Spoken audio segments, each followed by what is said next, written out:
a passionate advocate for health, wellness, and personal empowerment, who continues to inspire individuals through innovative drug solutions and community development. So please welcome Miss Naomi Gabor. Good afternoon, everyone. Busog na po ba? Or inaantok na kayo?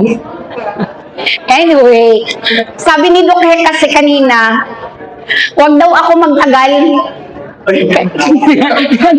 Dapat 5 minutes lang daw. Anyway, I am tasked to share to you Q-Life Filipinas. That's the name of our company. So, Q-Life Filipinas Trading OPC office, head office is in Big Ben Complex, Laurel Highway, Lipa, Batangas. Pero si Q-Life Filipinas is an exclusive distributor of Q Dynamics Global Corporation. Si Q Dynamics Global Corporation is owned by Dr. Delia Maceda, Patawaran before, and it has been in the market for 18 years. Though si Q-Life Filipinas being the exclusive distributor is just 1 year last May. Okay? So, next slide, makikita nyo dito yung SEC registration at saka FDA. Next slide po. So, hindi ko na didiscussin na masyado yung cause of diseases. Dalawa lang po yung pag-uusapan natin dito, yung lack of nutrition and yung free radicals.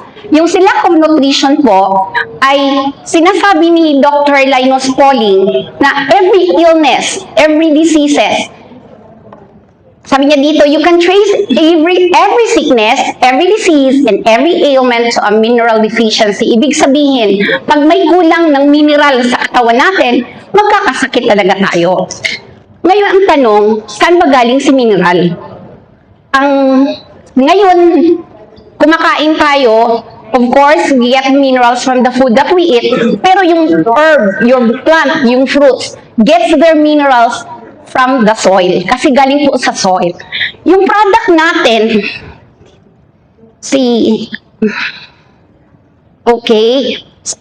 bago pa pala, ano yung free radicals? Dito na tayo sa layman. Maraming doctors dito. They're mas magaling sa akin. Ito yung toxins.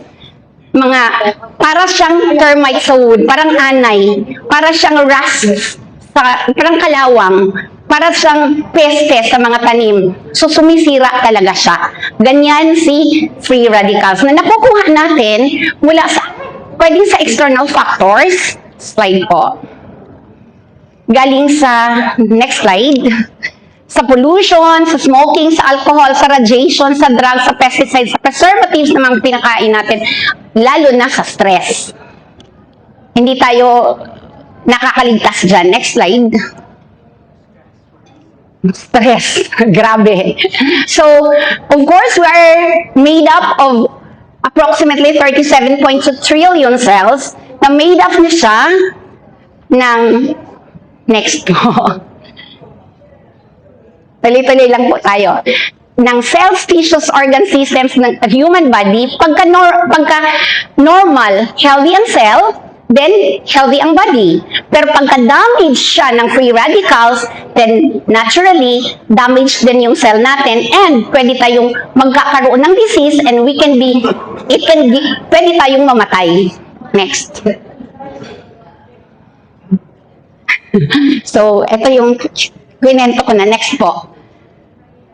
Pagka severe oxidative disease that could cause this death of cells. Next po, kwento ko na to. Kasi pinapadali, di ba? Next din po, pagka-increase in free radicals, it could cause severe oxidative stress, pwedeng maging so acidic tayo. Ngayon, ang acidity, sabi ni Dr. Otto Warburg, sabi niya, pagka-alkaline ang katawan, walang mag-i-exist na bacteria or virus, not even cancer cell. Dr. Otto Warburg is a 2-time Nobel Prize winner. So, ibig sabihin pala, pag acidic ang katawan, magkakaroon talaga tayo ng sakit. So, how the product of Quantumin Plus and Miramin Q Plus, which is the flagship product of QLife Filipinas, solves it.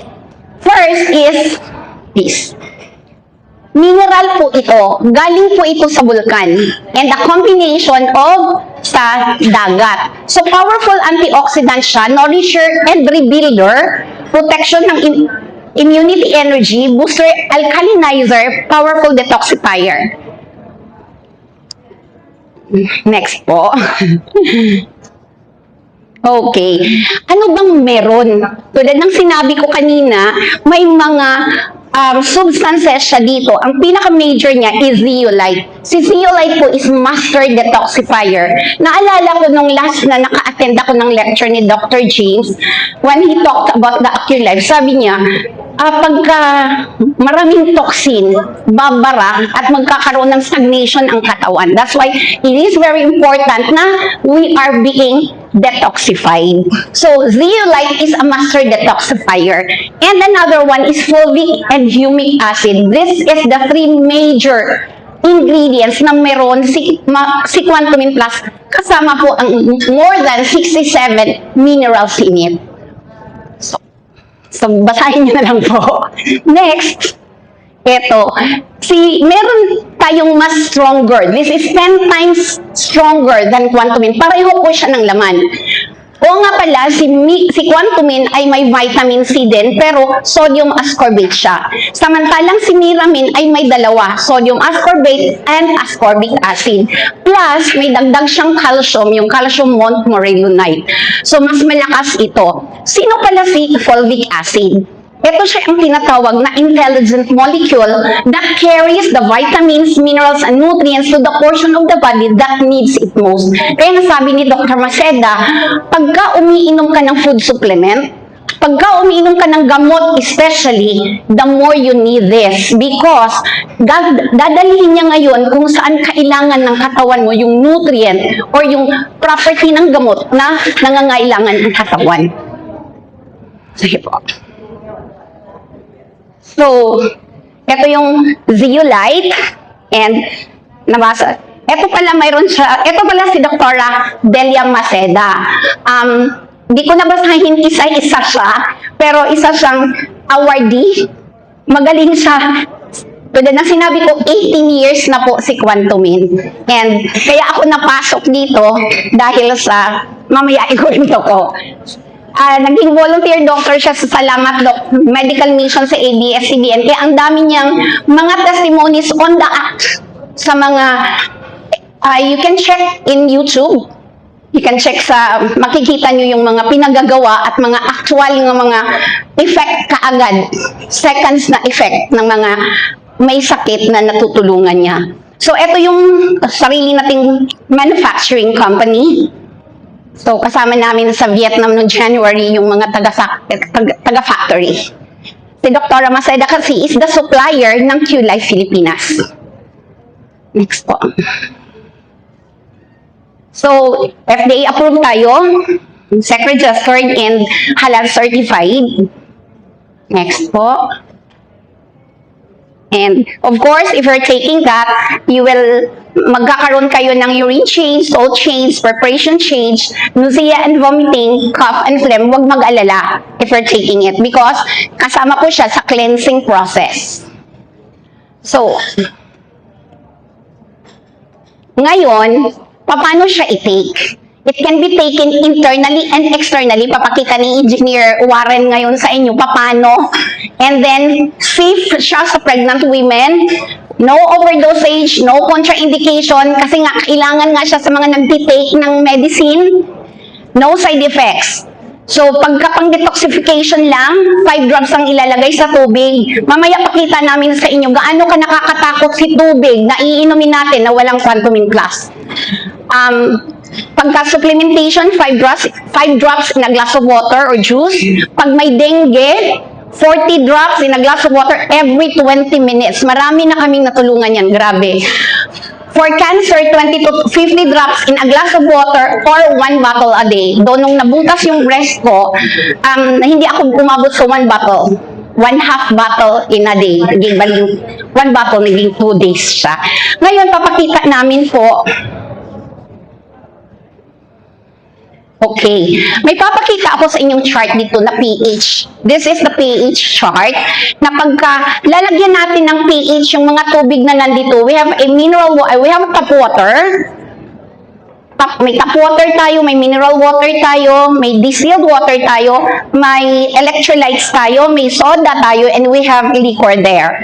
So, pag lalagyan siya ng pH, pag nag-green siya, papuntang yellow, papuntang brown, acidic, ay, neutral siya pag green, papuntang acidic yung color niya, papunta dito. Pero pagka alkaline, blue, papuntang violet. So, titignan natin ngayon, ano ang itsura ng mga tubig. Ano sa tingin niyo po? Acidic or alkaline? Pakitaas po, engineer, para makita ng audience natin. So, lahat po acidic. Kaya, kung gusto nyo hindi maging acidic yung katawan nyo, umiinom tayo ng tubig eh. Kahit mag-iinom tayo ng food supplements, you have to have Quantumin Plus or Merriman Plus in your water. Bakit? Titignan natin anong ginagawa ni Quantumin Plus dito. So, pinapakita natin dito, pinapakita ni engineer. Okay? So, para sa mineral water, na-convert siya into alkaline. Si distilled water, na-convert into alkaline. Si electrolyte, hindi siya na-convert. Si soda, hindi rin siya na-convert. Mabuti pa si gin, si GSM, nagiging alkaline pa siya. Okay? So, makikita natin. So, ganun po kagaling si Quantumin Plus. Ano ba ang iba niyang work from being an alkalinizer? Heavy metal chelator and detoxifier. Di ba tulad ng nakwento na nga kanina, kailan ba tayo nagkakaroon ng inaatake na ng free radical? Mula nung bata tayo, the moment na nagkaroon na ng nagde-dedi na or umiinom na ng chemical na kahit vitamins, nag-uumpisa na tayo nag-a-accumulate ng toxin in the body. So, we have here a demo sa tubig na we have betadine na magre-represent sa mga toxins mula nung bata tayo. So, maglagay si sir mula doon sa mga iniinom, mga kinakain candy, mga donut, mga stresses ng nagka-crush na, ng nagtatrabaho na, nag-asawa na, nagka-problema na sa pera. So, ang dami ng toxins, stress na. Tignan natin anong nagagawa ni Quantumin Plus. Sige, lagyan ni engineer. Okay, so shake lang. Ayun. Dagdagan pa kasi konti pa, masyadong madami na yung toxins. Dagdagan na natin yung ating Quantumin Plus. Okay. Sige po. Oho, sobrang madami na pala talaga ang toxins, you need more. Pagka ganyan, yun yung ginawa sa akin kasi the moment na pinatake ako, actually, I learned Quantumin Plus for our Vice President nung nagbutas yung breast ko. Kasi, sabi niya, ang tigas daw kasi daw ng ulo ko. 2 years ago pa, sinabihan na niya ako. Sabi niya, sinabi ko sa'yo may cancer ka, ayaw mo maniwala. So, nung nagkaroon na ito, sabi ko, hindi ko alam kasi nabutas yung breast ko, hindi ko napapakita sa inyo. But if you want, you can see. Papakita ko mamaya, nasa phone ko. Nabutas na rin ito. Some of the doctors in Iligan saw it. Ganito na siya kalaki, ganito na siya kalalim. Tapos, nagkakaroon na din ako maraming butas. Yun, dahil naka 4 doctors na ako doon, maraming binigay. Pero ayoko kasi magpa-biopsy. So, tinawagan ko si Doc Hek. Sabi niya, inumin mo kasi to, try mo. Nag-try ako, naka 1 week na ako, walang effect. Sabi ko, mamamatay na yata ako kasi di na nagre-respond yung katawan ko. Sabi niya, sige, you buy this, yung analyzer, I'll check yung acidity level mo. So sabi niya, you are so acidic, kaya hindi ka gumagaling, nabubulok ka talaga. So what you will do is, beat the acidity in your body. Stop eating rice, stop eating bread. Pagkagising mo, 4 na basong tubig, 50 drops ng Quantumin Plus. Tignan natin. On the 3rd day, tumigil yung pagkaagnas. So, ginawa ko din noble ko. 50 in the morning, 50 in the evening. Madaling natigil yung paglaki ng sugat sa breast ko until nagkaroon na ng laman hanggang sa naging okay. Ang mas matagal yung sa tiyan ko. Umabot siya ng 5 months. Okay. So, dahil tapos na yung aming antioxidant na naikwento ko nakwento na rin namin si detoxifier, papakita na lang ni sir yung internal, external na paraan ng paggamit.